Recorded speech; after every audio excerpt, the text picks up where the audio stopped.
Hello, hello, hello. This is Gresh from the I Am CEO podcast. I have a very special guest on the show today. I have Joshua Schuster. Josh, it's great to have you on the show. Thanks for having me, Gresh. Yeah, super excited to have you on. And what I want to do before we jumped in is read a little bit more about Josh so you can hear about all the awesome things that he's working on. And Josh is a leader in both real estate development and strategic initiatives delivering sustainable outcomes. Josh's expertise in renewable energy has brought fresh focus onto the solar sphere and its place amongst Florida real estate investors and Wall Street. Josh is chairman, CEO, and co-founder of SolarBack USA, a Florida-born initiative acting as a private equity fund and quasi-REIT attractive to environmental, social, and governance investors. Josh is responsible for the overall leadership of the company, bringing over 20 years of experience in the real estate industry into the energy industry, and focuses on new markets and customers, as well as project inception and development. And Josh has completed over 2.3 billion, I think, correct me if I'm wrong, Josh, in real estate developments. He's won numerous awards, and he also has a really philanthropic side. So I think it's always great when you're doing great things, but also able to take time to give back to so many people. So Josh, super excited to have you on the show. Are you ready to speak to the IMCO community? I am definitely ready. Awesome. Thanks for having me. Well, to kind of kick everything off, what I wanted to do was rewind the clock a little bit, hear a little bit more on how you got started, what I call your CEO story. Sure. So I've been practicing real estate development in New York City for the last nearly 20 years. I got my start after college working for a real estate developer. I cut my teeth in the market. Manhattan is quite a challenging and difficult real estate market to get into. At the age of 25, I took a small family and friends loan. I went off on my own and built my first building at 26. And that was surely a interesting lesson on what to do and what not to do. I took the profit windfalls from that. My projects got larger and larger. Eventually, I raised an institutional fund, grew my team from my one-man band to 18 professionals. And then we started sort of copying and pasting the business model across 5 other states. And then, of course, COVID hit and the real estate market altogether across the country, across the world, really took a bath. And so for the last couple of years, we've just been maintaining the portfolio, improving it, and getting out from some of the pre-COVID situations. So in moving the family from New York down to Florida, and I'm sort of back and forth between South Florida and New York, I was going to the grocery store one day and I'm getting berated by the sun, and I'm parked way out at the end of the lot, and I'm upset at myself. I'm sweating through my shirt. And as I'm walking towards the entrance of this grocery store, I'm looking around, and with my real estate background, I say, wow, there's a lot of horizontal real estate here. And what I mean by that is there's a lot of flat roofs in Florida. I'm used to tall skyscrapers in Manhattan, but with all these flat roofs and this sun, really making me sweat, how can I take advantage of that? So looking at all that flat real estate, I said, well, maybe we can come up with a business plan where I can go around and master lease these spaces and construct and develop solar farms on top of these spaces in sort of suburban primary or metropolitan areas without the high rises, and captivate that sun, convert it into power, and literally provide it to the tenants in that microgrid downstairs beneath that roof at a discount. So what it means is the landlord gets ancillary rent, so they get additional revenue. The tenants in place now receive clean energy at a discount, and with 60% of GDP being small business, why not realize that money multiplier effect by giving them lower expenses? And in addition to that, sort of by virtue of the long-term nature of these leases and the income generated from the tenants, we now create a fixed income product that investors like, and it's sustainable. So it's attracting 3 things, right? It's the triple bottom line with people, planet, and profits. So that's kind of the start and what it is we're doing right now. Nice. I absolutely love that. And I love that you said the triple bottom line because I was thinking as you were saying that it's like win, win, win, win. And I kept going win, win, win. And when you're able to create something and have that kind of intersection of all the quote unquote constituents, I guess you can say that have, benefits come from it. I think that's when you really reach a really phenomenal spot. Absolutely. And just by means of an example, we're so close to Miami, so I'll use that as just some quick empirical evidence. If you take the carbon emissions from Miami, just related to transportation, so that's the trains, the buses, the cars, um, all of that produces about 17 million metric tons of carbon. And just to put that in perspective, that's the equivalent of 900 million trees. Wow. Okay. So that's what Miami is going through. Just for transportation is basically destroying 900 million trees. That's more trees than North and South Dakota combined. So, and that's, by the way, just one city and one component of what makes that city great. And if you take that and multiply it by the myriad amounts of cities across the world, I mean, it's without question, right? We're going to experience climate adjustments, okay, as a result of what we're doing to the environment. So by taking my 20 years of practice in real estate coupled with this business plan, I think at least from my seat, we're able to achieve some really great things for the environment and of course for the investors that have like minds. Yeah, that makes so much sense. And thinking about like all the knowledge and information, the journey that you have, even how you were started, you mentioned starting, with one property and moving on and going from that. I don't know if you've heard the quote. I'm sure you have. The secret to the overnight success is it takes 10 or 20 years. Um, I think when you hear the business that you have and the organization that you've been able to build and grow, sometimes we can skip over that awareness that you have. Like when you say, "Oh, I saw the flat roofs and all of that," I imagine came from having so much experience in real estate and being able to kind of see those opportunities where maybe others wouldn't have seen them because they're not as I guess experienced in the game. Yeah, I mean, what's that quote? Luck is when preparation meets opportunity, Opportunity. and I think that's kind of what happened to me. Um, so yeah, we're very excited about it, especially being in the Sunshine State. We have more sun hours than most any other state in the country. So it's well situated for us to not only test this business plan, but then hopefully take it to other states within the Sun Belt once we sort of do it correctly and with precision in our backyard. Yeah, that makes so much sense. And you're definitely making me jealous of having all that sunshine. So it's not as bright and sunny and warm as it probably is there. So definitely, something awesome. So I know you touched a little bit upon, the organization, the business. I wanted to drill down a little bit more, hear a little bit more on how, you're serving clients, how you're making that impact and really making a dent in the universe, so to speak. Yeah. So the first thing we do is canvas for the right property. So we're looking for grocery anchored properties. We're looking for large power centers, um, as much flat roof that's unobstructed as possible. Like you wouldn't want a flat roof that has tons of AC units popping out and fans and signs and otherwise you'd have to design around it, and that's a nightmare. So instead, if you go to large scale industrial warehouses, grocery stores, big box tenants, I mean, for example, if you took every single big box tenant in the country, okay, that's Walmart, IKEA, Target, et cetera, Home Depot, and you aggregated all of that roof space, that's almost 8 billion square feet of roof space. Oh. And if you covered that all with solar, you'd have enough energy to power New York City, 8 Mhm. million homes. So, this is from our perspective, it's a vacant floor, right? And if you own buildings, you would never want a vacant floor.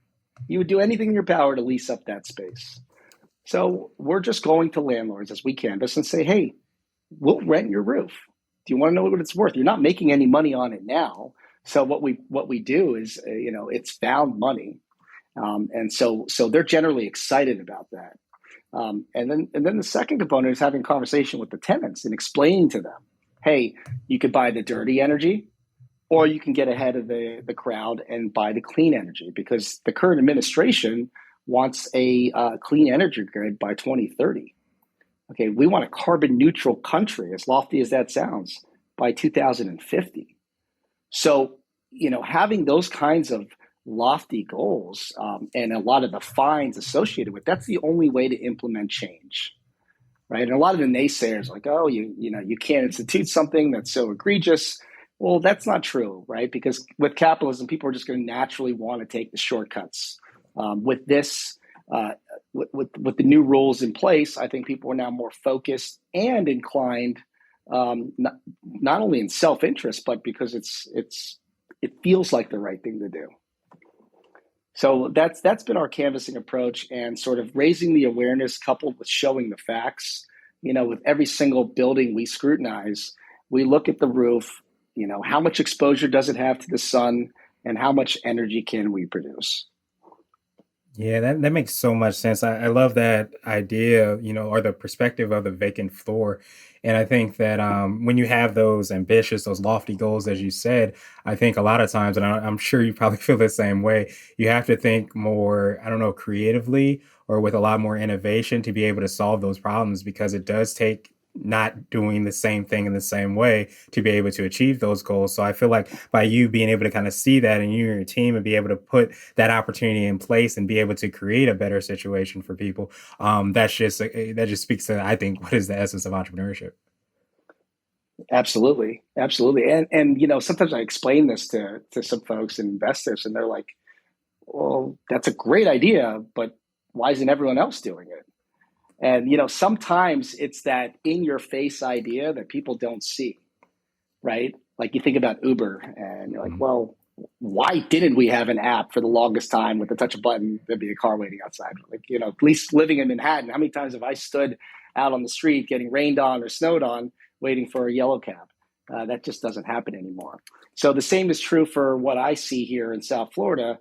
Why didn't anyone else think about these flat roofs, and what we can do with them? And I think the short answer is, you know, the time is now when there's a lot of attention and focus on being environmentally, socially conscious, right? I think more and more businesses are thinking about, profits, of course, but how do you get profits while also making other, sort of maybe intrinsic additions. Okay, especially with a competitive job market, and in order to retain and attract the best talent, I think the generation that's graduating wants to be part of a company that has that key goal in mind, which is sort of to be environmentally conscious. Yeah, that makes so much sense, and I think that to me, I've always thought of like when you have that triple bottom line is it's almost creating it's almost speaking to the thought of abundance because I think so many times we get in a space where we say either or has to be this or that has to be profits or we have to do good, but when you're able to kind of again think innovatively and creatively, you're able to create why does it have to be either or it could be both, and I think that's when you get that innovation. That's when you really get those phenomenal opportunities. So, do you feel like that is a big part of what I like to call your secret sauce? And this could be for yourself individually, the organization, or a combination of both. But is it that ability to not think about the either or, but actually be able to say, this is a new solution that doesn't even have to be anything quote unquote new. It's integrating right into everything that we're doing. Do you feel like that mentality or that perspective is really part of what sets you and the organization apart? It makes you unique? Yeah, I think I love what you said. You're absolutely right that it doesn't always have to be a zero sum game, right? It doesn't have to be one answer or the other. And I think a lot of big business and small business is actually seeing that, they're realizing that, and so the secret sauce I think has to do with sort of our perspective. When we started, at least when I started in real estate, and things were great, it's easy to boost your confidence, right? And feel like there's a Midas touch there. And then when things crash and burn because of COVID, you pick up a different kind of perspective. Like, what does it feel like to get knocked down on the mud and lift yourself back up? So now with that experience, sort of going back and starting a new vertical, a new company with the business skills that we've ascertained over the years, I think the new approach is to say, okay, how do we do it a little bit differently this time? What are the core competencies and core values that make us different than anybody else who wants to come into this marketplace and try to compete.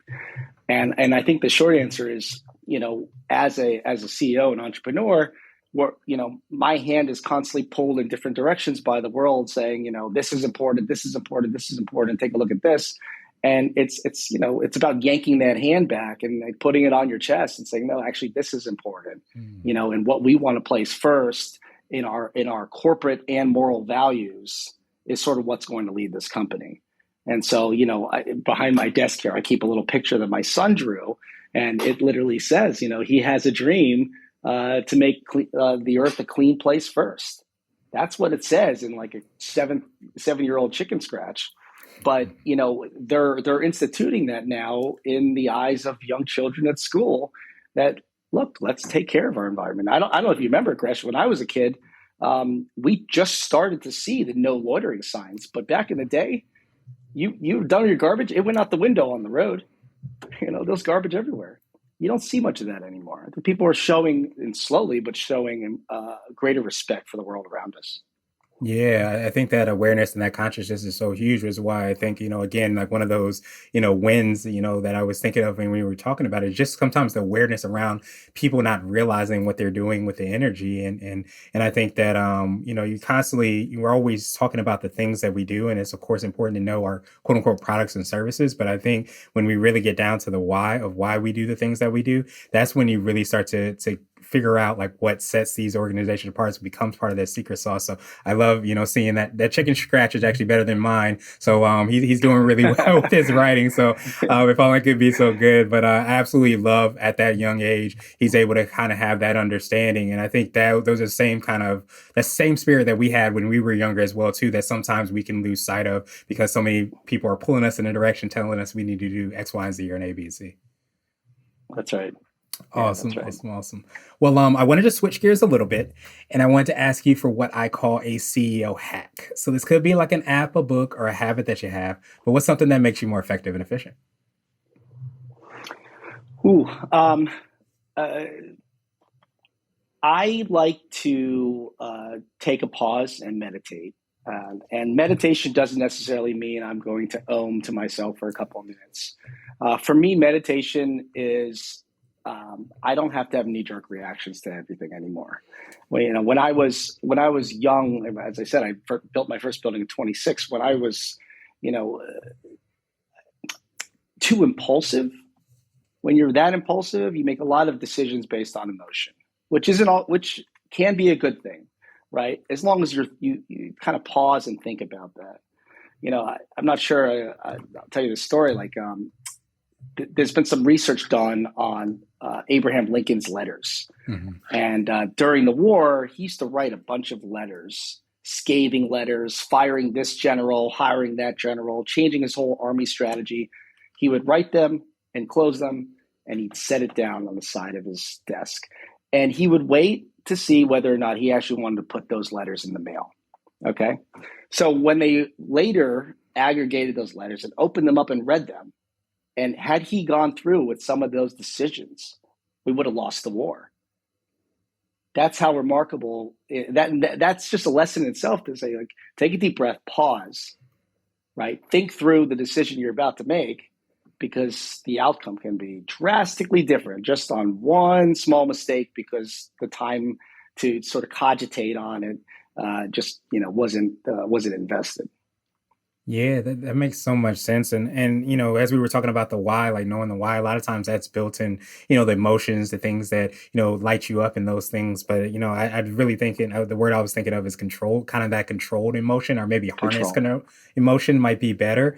And I think Yeah, pausing is in meditating and doing those things, taking a step away, it can help out so much because it helps you to maybe get reattached to the one, because we can get attached to like we want it to be this way and we can get frustrated and all those emotions kind of build up that it's ultimately takes us away from that why. So I love that hack because of the practicality of it for one, but two, also how that helps us to get back in line with where we want to go. absolutely. Absolutely.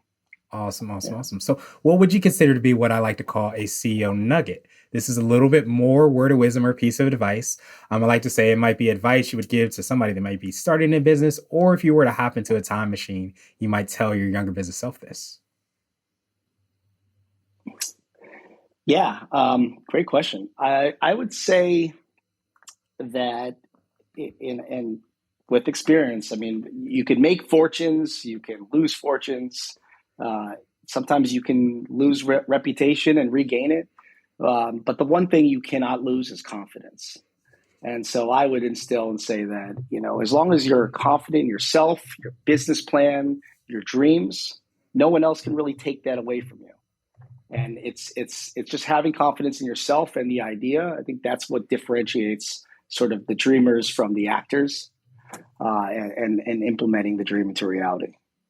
Yeah, that makes so much sense because, especially on the journey of entrepreneurship or even frankly life, there's so many ups and downs and things that happen that we can sometimes lose that, that confidence. And so that's why I think it's so powerful that you talked about it. I think even in Think and Grow Rich, I think there's a self-confidence exercise where you start to practice that. So I think so many times we think we either have it or we don't, but a lot of times it's like you can build it, you can strengthen it, you can sometimes just realize like I did X, Y, and Z and A, B, and C. I've actually accomplished those things. So that confidence can kind of come from that. So I don't know if you feel like in the same way that you can start to build it, cultivate it, and even potentially grow that confidence. Absolutely, it's like a plant that needs constant watering. Because as an entrepreneur, when you're out there on your own, you start to second guess yourself. Sometimes you wake up some mornings and you're not feeling it. But you yourself are your biggest cheerleader. So you have to just remind yourself, I got this, I'm doing this, and I'm going to be great at it.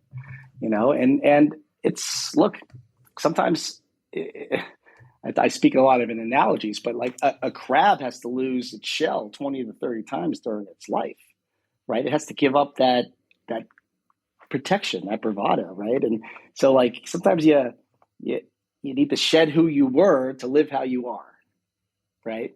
And regrow that shell protection. And I think that is the confidence in yourself. And that requires your boosting through your own emotions, and kind of rooting for yourself to succeed. Yeah, that's so powerful. I love analogies. I'm real big on the jungle gym where in order for you to go to the next rung, you got to let go of the previous rung. But if that's okay, I'm going to borrow that crab analogy because I love that so much more. Where you have to Right. reinvent yourself to go to that next level, and if you hold on to that, then you won't be as great as you potentially can be by going to that next level. That's right. That's right. Awesome, awesome, awesome. So now I wanted to ask you my absolute favorite question, which is the definition of what it means to be a CEO. We're hoping to have different quote unquote CEOs on the show. So, Josh, what does being a CEO mean to you? Hmm. Um, I think being a CEO means uh, being a leader when sometimes you have no one to lead, right? So that what that means is like there's a similar expression where do the right thing when nobody's watching. But I think if you're always acting like a leader, because like with any startup, for anyone who has a good idea out there, more often than not, you're the first employee, the only employee, the CEO, the chairman, you're everything, right? So what you do to yourself, with yourself, by yourself, defines and it will define what your company is going to be. And so it's just about maintaining that focus and ensuring that you're going to live by the practices that you implement even when nobody's around, taking orders, listening, or watching. Yeah, that's extremely powerful. And to me that also really spoke to me, like especially for like innovators and disruptive ideas, because a lot of times you may be your only cheerleader. You may only be the person that believes in what you've seen in that opportunity. So you almost have to, like you said so well, lead yourself, lead the idea, lead the mission and the vision, and then the investors, the teammate, like all those things start to support that. But a lot of times you have to blaze your own trail, and you're the only one kind of going through that trail at times. Absolutely, yeah. And it can be frightening, right? And that goes back to the confidence, because when you're alone, solo, walking in the woods, for example, and you don't know if you're on trail, you're going to ask yourself, geez, am I lost? Right? I haven't seen anybody else and I don't have a map. Well, being a CEO, you don't necessarily have a map. You have a backpack full of tools and supplies, and you're prepared, and you have the skills to follow the sun or the compass or whatever it is. But at the end of the day, you're alone. And even when you have a bunch of folks behind you that are following you as the leader of the company, you're still mentally alone because you're leading the charge. And everyone's counting on you to navigate out of the woods. So it goes back to the confidence of, hey, I'm going to get through this. I'm going to get through the woods. I know that this is the right path. I know it because I've been trained to follow the right path. I prepared for this moment. And as long as all of those key ingredients are in, you'll find your way out.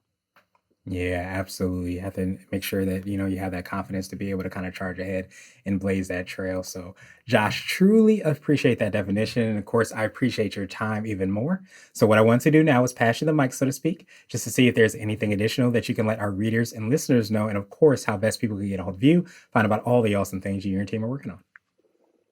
Yeah. Our website is www.solarback.usa.com. There's all kinds of ways to get in touch with us there. I'm very easily reachable. My cell phone is right there on the website, as well as the email address. And I love talking to people with good ideas. And right now, where we are in this this stage of the company, if you have a large flat roof, give us a call, and we'll love to take a look at it for you. But that's us. Awesome, awesome, awesome. And to make it even easier, we'll have the links and information in the show notes as well, too, so that everybody can get a hold of you. But, truly appreciate all the awesome things that you're doing, Josh. But I think I appreciate even more like what it represents of being able to kind of think outside the box, think, creatively, but, do it in a way that it doesn't force people to change the things that they're doing, but it helps out in so many different ways. So thank you so much for creating a quote unquote better mousetrap and doing so many phenomenal things. And I hope you have a phenomenal rest of the day. Thank you so much. And thanks for letting us shine some light onto the Sunshine State and all its opportunities. Absolutely. You have a good one. Absolutely. Okay.